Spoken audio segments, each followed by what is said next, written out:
Hello, everyone, and welcome to Dreamleapers Inspiration. I'm your host, Harriet Cole. So very happy to be with you today. How are you doing? How was your weekend? How are you feeling? You know how people ask you that? How are you doing when you see them walking down the street, when you speak to them on the phone? What do you usually say? How do you usually answer the question, how are you doing? I'm curious to know because very often, the American way is to say, oh, I'm just fine. I'm doing fine. So I would ask you, are you doing fine? How are you doing? How are you feeling? How are you? If you take the temperature of yourself right now, what would you say? What would you say about you, how you are doing? I ask that question because the year has begun and so many of us have gotten off. It's almost like a race. The ball dropped.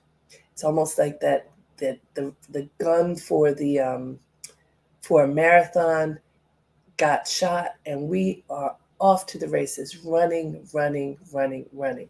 Is that you? If you tell the truth about yourself, is that you? Have you been running, running, running for the few days that have existed in this new year so far? I want to say to you that I think I have been. And one day, just a couple of days ago, I was doing absolutely great. And then I woke up and didn't feel well. I was like, ooh, that feeling says stop. And I said, oh, well, I have all these things to do. What do I do when I have the feeling in my body that says stop and I have a list of things to do? Well, if we all took a quiz and answered that, probably many of us would say, well, we'll stop later. That's exactly what I did. I fulfilled all of the requirements of the day and then stopped. I will also acknowledge that I moved more slowly because that was what my body required. But I didn't stop in the moment because so often we don't even believe that we can. We've created a list of things that we've got to do no matter what. The schedule is built. And what do if something jumps into that schedule and says, no, you have to do this instead? Well, let's look at that one. If the something else that had to be done was for someone else, the response that I might have, and I'm going to venture to say it might be true for you too, might be different. For example, for me, if in the middle of my schedule something came up and it required me to pay attention to my daughter, no matter what I might have to do, I would screech on the brakes. If it were an emergency, screech on the brakes, pivot, and handle whatever it is that had to do with her. If it had to do with my mother, who is 93 years old, I talk about her all the time, I would screech on the brakes and then coordinate with my sisters to figure out what we might have to do for her. Now, in this case, it was myself. Did I screech on the brakes? No. Did I slow down? Yes. I slowed down, and the moment that I could step off the rigorous schedule that I created, I did. And that was beneficial. I canceled everything I could cancel and then tended to myself. So I want to tell you, because I love to tell the truth here as clearly and fully as possible, a few years ago, I probably wouldn't have done that. A few years ago, I would have said, well, it's not that bad. Just keep moving and you'll be okay. And it wasn't that bad, but my body was saying stop and rest. So I spent the weekend resting. That is not what I normally do. What I normally do is get busy fast, do all the things I have to do, work on checking off that list, working as much as I can to get things done, and tending to me often later, even though I'm the one telling you tend to yourself. But it's not always the easiest thing to put into practice. And so this time, that's what I chose to do. I chose to take the time to tend to me after slowing down during the first day when I felt like I needed to. And as I was thinking about this and thinking about the choices that we make when we are facing an obstacle, whatever that obstacle might be, it had me turn to the thought about pacing. How do you pace yourself? Is this something you think about? How do you pace yourself during the day, during the month, during the year? How do you pace yourself? So many people in the month of January do something that's not even so much recommended now because it kind of sets you up for what could be called failure, making a New Year's resolution. So I'm not talking about that so much, but what goals have you created for yourself? We talk about goals and objectives. What goals and objectives have you created for yourself, and how do you intend to accomplish them? And in the space of Dreamleapers, we know, yes, it's super important to create the big dream. If you don't give yourself the opportunity to dream big, to imagine what is the most incredible thing that you can manifest for your life and for your world, then it's not going to happen. If you dream small, then that's fine, but what you will manifest will be small, usually smaller than whatever you dream, because the dream is the big thing. Wow, I want to do that. And then after that big dream, and you create the steps to get to manifestation of the big dream, you don't always get to the tippy top of the big dream, but you get far if you work at it. So how do you create a pace in order to manifest the big dream or whatever you can get closest to?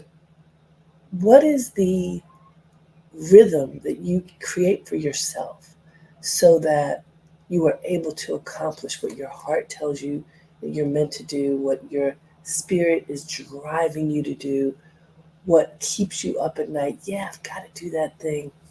How do you create the pace for that? And this is a question that's important when we think about ourselves in the world with other people. So, if you are in a career that usually, whatever you're doing, involves other people are in your life, how do you create a pace for yourself when there's also a pace in your industry or at your company? How do you work to do your very best in alignment with whatever is required by your company, by the industry, by whatever the field is that you're in, without putting yourself simply in competition with everyone? How does that work? How does that work for you? I want you to think about it, because very often what we do is compare ourselves to others. Well, if I could only get to where so and so is, then I'm going to be successful. It could be getting to a particular role. And that's okay, because if there are hurdles that you must uh, climb over, jump over, whatever it might be, and they are there, and that's part of what your work process is, the trajectory is, that's good. But if it's a person, well, I want to be like that person. I want to be, when I get to the point of being like my colleague over there, then I'm going to be successful. That is a recipe for disaster, because you're comparing yourself to someone else. You can look at the goals. How do you reach the goals? You can consider it friendly competition if there's someone in your job or in your industry who's on a course similar to yours, and it keeps the fire under your feet. But if you really and truly just keep comparing yourself to another person, it's going to hold you back, because you're not working on yourself for yourself. Does that make sense to you? Keeping your own pace in alignment with whatever the pace is for your goal is the way you're going to get to where you need to be. Now, does that make sense to you?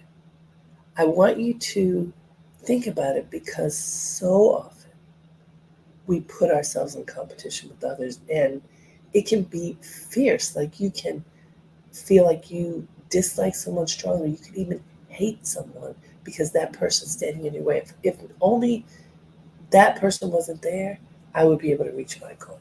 Have you ever felt that? If only this obstacle weren't there, I would be able to reach my goal. It's something else's fault other than your own that you haven't gotten to where you want to be. That is dangerous thinking. Setting goals for yourself, monitoring those goals, creating timelines for yourself that work in alignment with who you are, what you value, and what you're capable of doing, that is reasonable and works. Setting goals for yourself based upon someone else's timeline, based upon someone else's life, is a recipe for disaster. You don't know what that other person's life is like. Not really. You don't know the ins and outs of what that person is going through in order to get to wherever he or she is today. And if you distract yourself by focusing on someone else, you very well may miss your goal because you're not noticing the subtle nuances that go into figuring out how you can overcome that hurdle, right? So imagine, I'm not a runner at all, but I watch some track and field, and you know how somebody has a longer stride and you don't. What do you do? Do you build up more momentum? What do you do if your legs aren't as long as another runner? You have to figure out another way to beat someone else's pace if you don't have certain advantages than that other person may have, right? It doesn't mean that you say, oh, it's never going to happen for me. My legs aren't as long as that person's.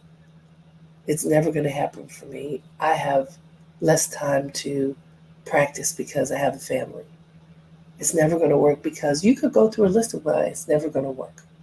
Or you can decide based upon your life, your needs, your goals, your opportunities, you are going to follow your pace in alignment with whatever the needs are for your goal and see how you get there. Does that make sense to you? It's an interesting thing. People talk about, following your own drumbeat.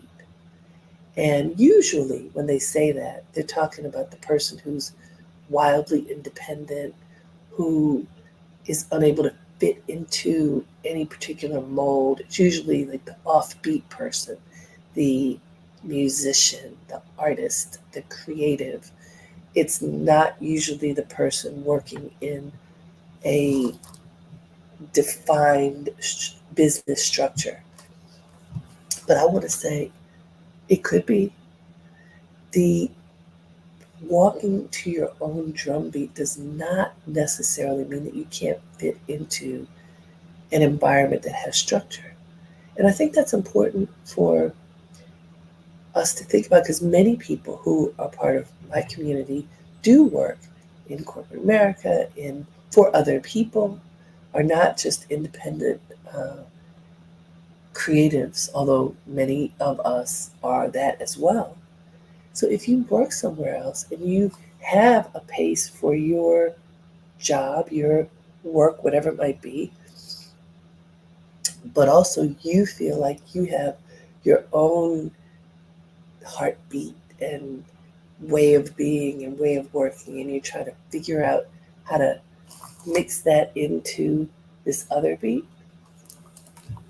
I'm going to say it's possible, especially today in the land of diversity, equity, and inclusion, which we are living in right now, where corporations in particular are charged with figuring out how to welcome everyone into the fold, how to honor the ways that other people live and are and what they value and what their cultures are. While you're probably not going to find a boss who says, well, you could do whatever you want, you may find yourself in an environment where if you are able to put together a pacing plan for yourself that is beneficial to your company, you might be able to have both things work for someone else, if that's your where you are right now, be productive, and stick to your own drum. Imagine if that were all true. It's possible, not in every environment, but in many environments. Because what's happening right now in the workplace, many of you all know this, high levels of attrition. Many, many, many people who are leaving their jobs because it doesn't work for them anymore. 2 years of being at home, being in COVID, well, being in quarantine because of COVID, having to work with through a screen like we are right now, and figuring out a different pace for work, for life, for everything, because we were isolated and connected digitally. That changed so many things for people. And on the one hand, it created an opportunity for people to figure out a new pacing because they were working differently. So a lot happened there. You probably remember for some people, it meant they never stopped working. The boundaries of when does the workday begin, when does the workday end, were blurred, and people just worked all the time. For especially those who still had a job because so many jobs were lost. Then there was how the people who, oh my goodness, how do I manage my family for people, especially those with young children? It was really challenging. Pacing became this juggling game because you're on your screen like this now, you're doing your work, and there's a little one next to you. You have to figure out how your children can have school using these screens. There were so many things. Do you remember? It wasn't that long ago, but sometimes we forget. We had to figure out innovative ways to live and grow, to do, to fulfill whatever our responsibilities were in unknown territory. Everyone's pace fell off, and we kind of had to figure out, what do we do moving forward? How do we get into a rhythm that works for us and works for our families, works for our jobs? And now it's changed again. Most people are working in a hybrid environment where pacing becomes a huge question. That's why I wanted to talk about this today, because we are still in new territory. If you look at all the studies that are coming out right now and all of the polls that have been taken with different companies, you'll see most businesses are hybrid, meaning some people work from home at least some of the time. Some people work from the office at least some of the time. Generally speaking, they're not working in the office 40 hours a week anymore.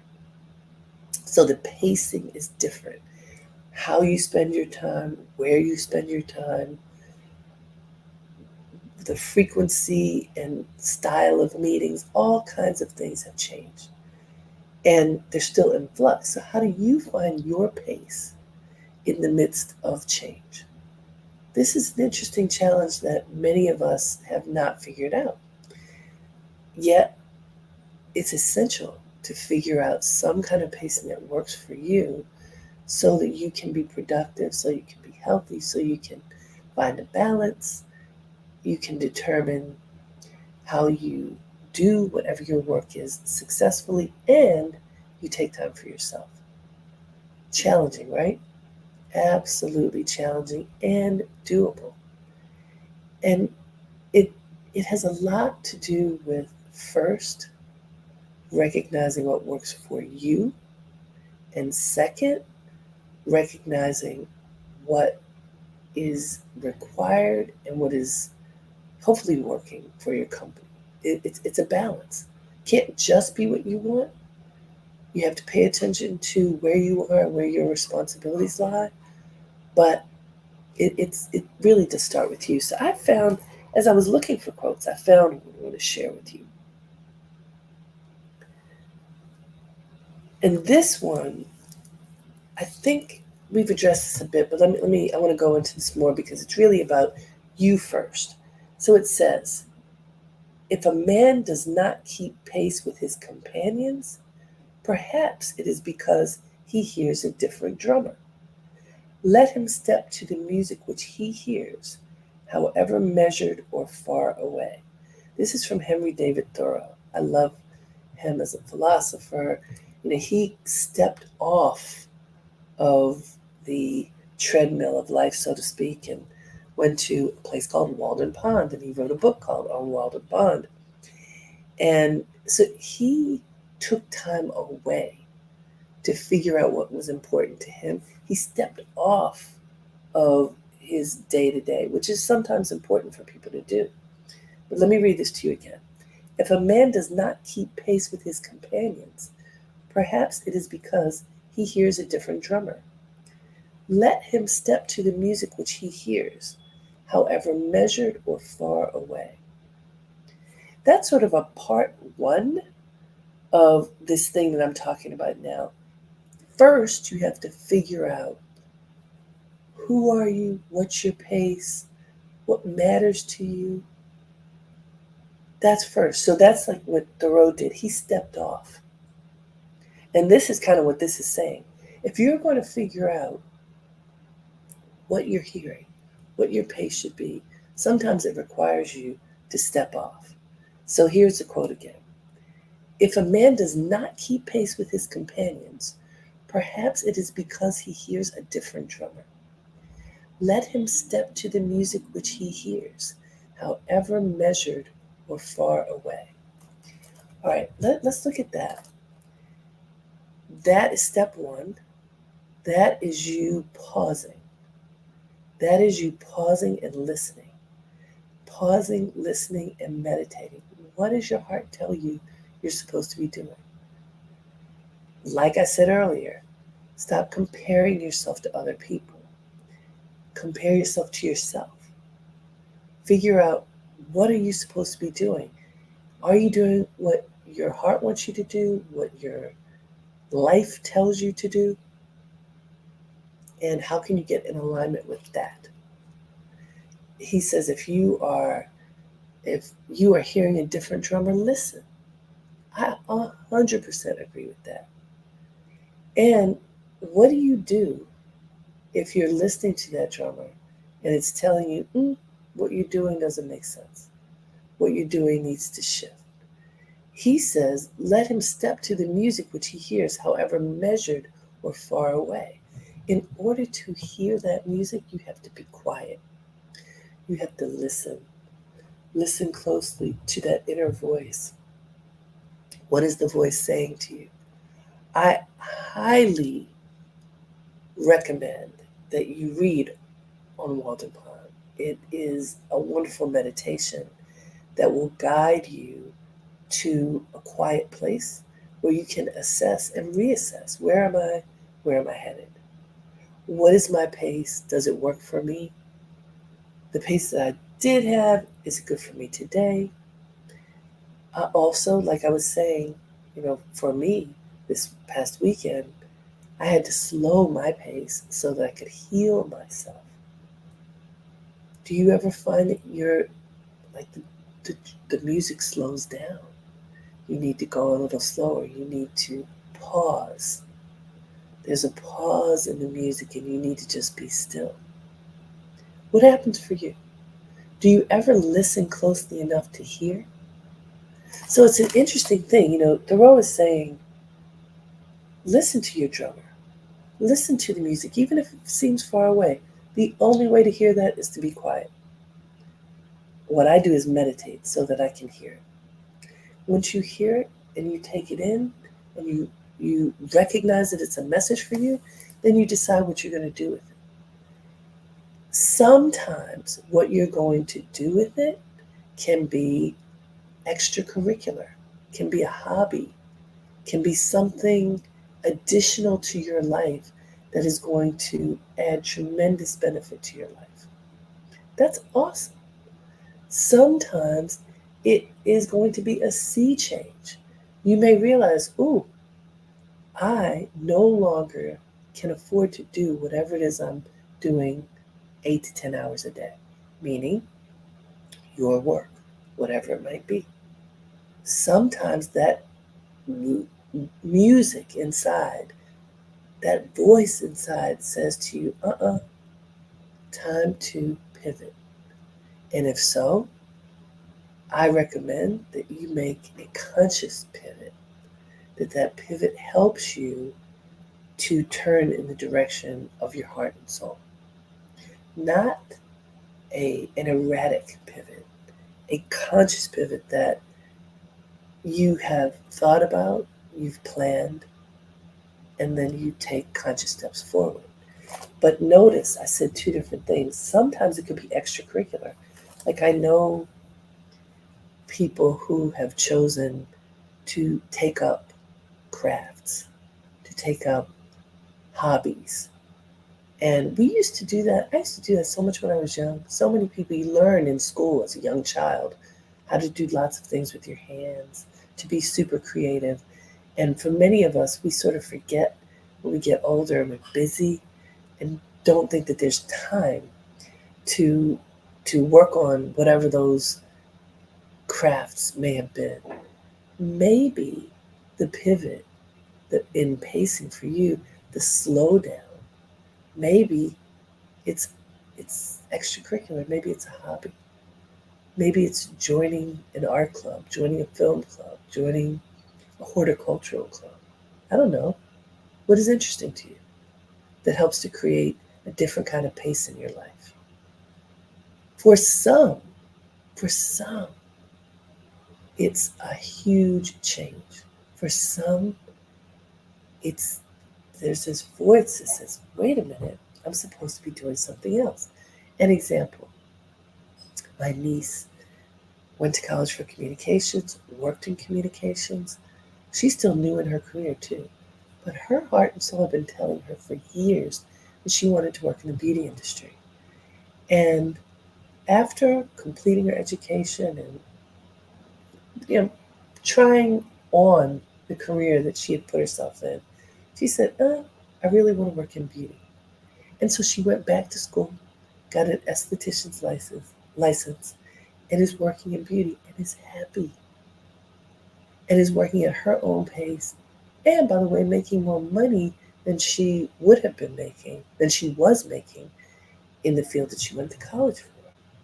Was that difficult for her? Sure. She had gone to 4 years of college, got her degree, was working in her field, but it wasn't quite right for her. At any point in your life, she's young in her 20s. Whatever your stage of life is, it is not too late to assess and then reassess where you are. What is that inner voice telling you you're supposed to do? And then making the pivot, if that's what it calls for, to do it. So, in order to figure it out, you have to be still. This is always true. This is a theme for Dreamleapers. In order to get a clear sense of where you want to direct your steps, you have to listen to the voice inside. You need to pause, whatever it takes to get you to pause. Slow down, step off that wheel, like Thoreau is saying. Listen to your own voice, follow your own pace, follow your own rhythm. Pay attention to what the voice inside tells you. And for those of you who go, what voice inside? What do you mean? Literally, I hear voices sometimes. And I am not, um, science fiction girl, none of that. But when I am quiet, when I meditate, I sometimes do hear a voice that tells me, that gives me direction. I sometimes see images. I sometimes have flashes of words and phrases. I sometimes see people's faces. For real, I'm not exaggerating. This sometimes happens for me. And so I want to say that when you are quiet and listen, you ask yourself, what's the lesson for me? And however it comes, it may just be a stirring, you think of something. Whatever you think of, write it down. Whatever comes into your awareness, write it down when you finish your meditation. And then look at it. What is it telling you? What is that voice telling you? It may be telling you it's time to make a change. It may be telling you you need to disrupt your schedule. It could be telling you, like for me, take more time to be still. Take more time to rest. That's what it told me this past week. It may be telling you, like my niece, time for a career pivot. It may be telling you, pick up a hobby. Whatever it's telling you, listen. Your pace is what's going to fortify you, make you strong, and help you to guide your steps for whatever your dreams are for your life. And, one of the things that I wanted to make sure I said today is as you build your dreams, it doesn't always mean that you walk away from everything. Not at all. Many people's dreams find their way to reality in other moments, in their creative time, in their off work time, in their family time. Don't feel like you have to give up everything about your life in order to fulfill your dreams. You do not. Whatever your dreams are, pay attention to them. Let them guide you. Listen to them. Figure out the pace of them. And then go for it. You're worth it. But figuring out your pace and the pace of your dreams is going to help you manifest them. It is worth it. You are worth it. So don't give up on yourself. Go for it. So good to be with you all. Thank you for being with me today. Until next time, have a great day and make it count. Namaste.